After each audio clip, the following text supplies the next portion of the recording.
Hey besties, welcome back to my channel. My name is Lindsay, and on this channel we cover all things beauty, mainly fragrance, and today we are doing my first perfume tray of 2025. So we're going to be sharing my January 2025 perfume tray. I'm very excited, and although I wasn't posting a lot towards the end of last year, I will say that because I wasn't reviewing so much, I was utilizing my collection, sinking my claws into the fragrances that I really love, and I want to make sure that this year, although of course I'm always reviewing fragrances, I want to ensure that I'm also using what I have in my collection and really just finding that balance. It's been so nice putting these kind of dents in some of my favorite fragrances. So yeah, I want to continue to do that. Maybe I should do an updated video of the biggest dents of my collection, because at this point we've got some big ones going.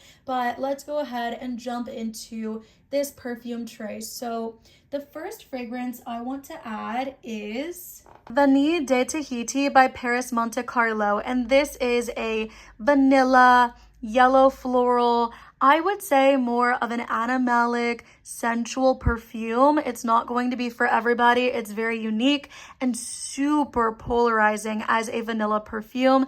I've seen some people say this one smells like poop. I've seen some people say this smells like a yummy vanilla coated in poop.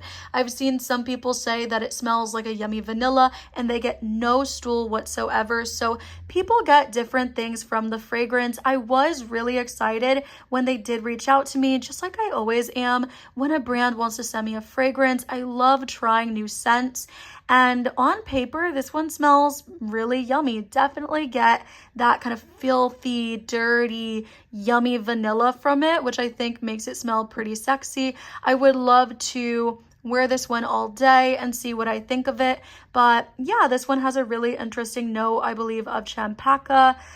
There's ylang ylang, which I love. Vanilla, definitely get that animalic musk, amber, sandalwood. If you've smelled this, please let me know your thoughts. I've been having a field day reading different reviews on Fragrantica and some of yours on my recent haul video. Of course, I'll update you as I wear this one all day on skin and on clothing. Next is from Lattafa, and this is Badi Al Oud Noble Blush. This is the one with the rose milk. There's almond, meringue, musk, vanilla. This one I do like. I think it's very feminine. It's pretty. I personally didn't expect it to be as like musky and powdery. I thought that this one would also smell a little bit more creamy than what I'm getting here, a little bit more gourmand. However, I do think that as it does sit in my collection, I feel like this one will get creamier, get sweeter.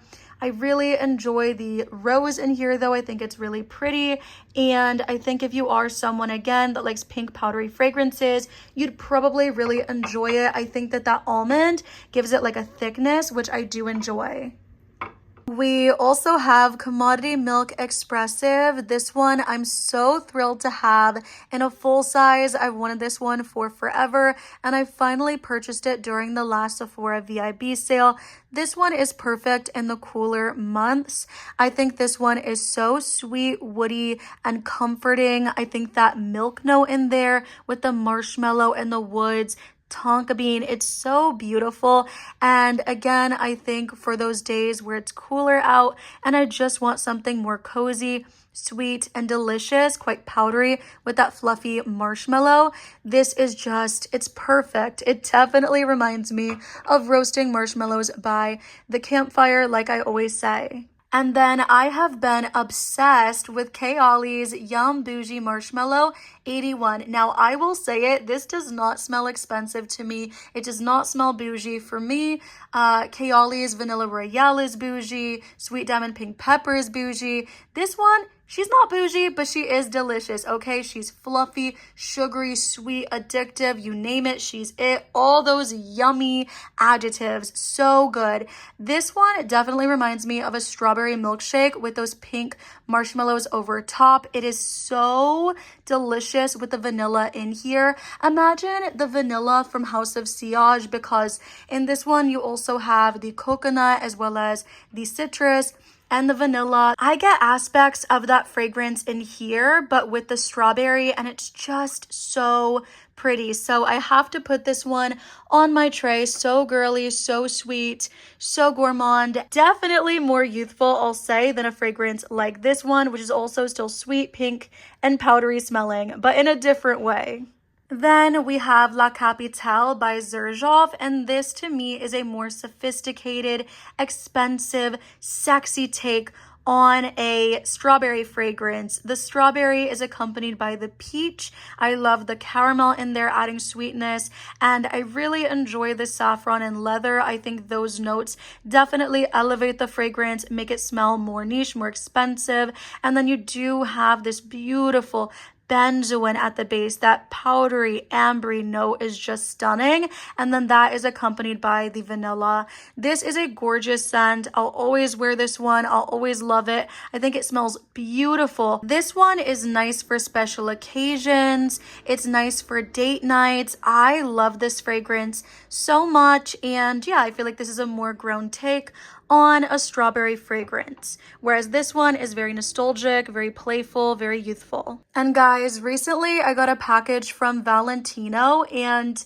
I thought that it might be the new Valentino Donna Born in Roma extra dose, but this is the original. They did upgrade my bottle. I had the 1 fluid ounce, I believe, and they did send me the big one, which I'm so grateful for. It's a fragrance that I love so much, and I will always repurchase. So happy to have it, and can't wait to get my nose on the extra dose.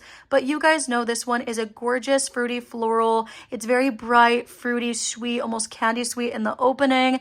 Dries down, you get more of the jasmine. There's 3 different types of jasmine in this fragrance, one being jasmine tea. At the base, you have those woody notes, that cashmere, which is super smooth and sexy, as well as that rich bourbon vanilla. Such a gorgeous fragrance, one of the most complimented in my entire collection. And Ellis Brooklyn Apple Love is so pretty. I'm really excited to put this one on my tray now that I do have it in the big bottle, and see if I get better performance with this, especially as it does sit in my collection, but the scent profile is stunning. This is gorgeous for not only the fall and winter, but just year round, because it's somewhere in between an apple fruity dessert and a fruity shampoo. I love the musky, fresh notes in here. I love the florals. And then you also have these really yummy, delicious notes. There's sugar in here. There's vanilla, beautiful fruits, apple blossom. There's, I believe, osmanthus. Definitely get that apple and peach the most.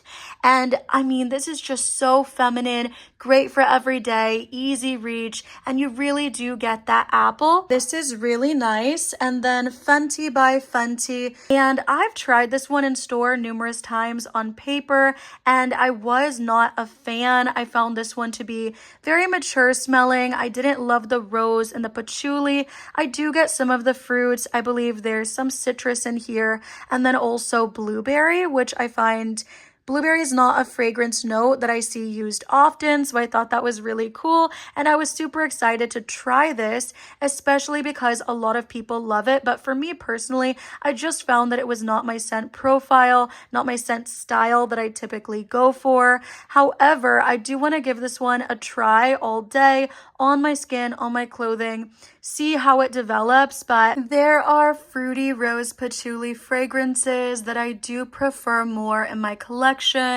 This one is quite earthy and spicy and very mature just on first impression, but it could totally blow my mind when I do wear this one and test it all day. Then we have Phlur's Golden Rule, which was sent to me, and I do want to do a full review on it soon after I do get the chance to wear it for a few days in a row, test it out. This one is a nice fragrance. It has top notes of pear, mandarin, and pink pepper, mid notes of orange flower water, coconut milk and jasmine, and base notes of vanilla, benzoin, and sandalwood. I believe the vanilla in here was supposed to be like a vanilla cream or something like that. And for me personally, I was hoping for a thicker, more gourmand vanilla for that reason.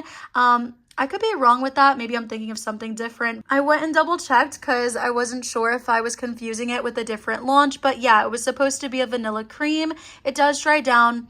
Pretty floral. I will keep you guys updated with this one. And then a very sweet girly perfume is Ariana Grande's Sweet Like Candy. And I've been missing this one. I want to put this on the tray. This one is a little juvenile, but it's really tasty. It has kind of this sweet tart smell to it with those dark berries, the powdery fluffy marshmallow. There's some vanilla, whipped cream, and the whole fragrance is quite smooth.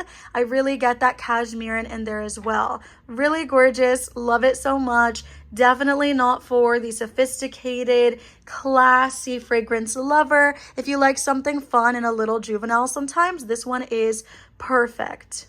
And I'd also like to pull out my Burberry Goddess Intense, as sometimes I think it's a really nice edgy vanilla scent, and others I think it smells like lavender toilet cleaner with some dark deep vanilla. So I like this one. Sometimes I truly do when I wear it. I think that it's okay, but I much prefer the original. With that being said, I do want to attempt to get some use out of this one. I will say, I think once it's gone, it's gone. I don't see myself repurchasing.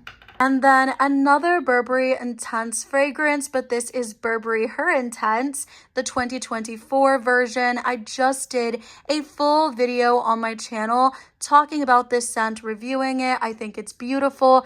I do think it's a little redundant, but still, I can't deny that it is a gorgeous fragrance. It's creamier than the original. It's not as airy. This one has this really sweet, addictive, kind of candy-like strawberry in the opening, as well as that warm orange blossom, dries down more floral, and then on the dry down you get that warm ambery wood. This one is a little more sensual, I would say, thicker, not as thick, creamy, and powdery as what you get in the Burberry Her Elixir, but I get a similar strawberry, sexy, girly experience from the fragrance. This is my January 2025 perfume tray, my first tray of the year. I'm pretty happy with this. I hope you guys enjoyed watching. If you did, do not forget to like, comment, subscribe, all the good things, and let me know down below if you have any of these fragrances on your perfume tray this month or in your collections even. I love you guys. Bye!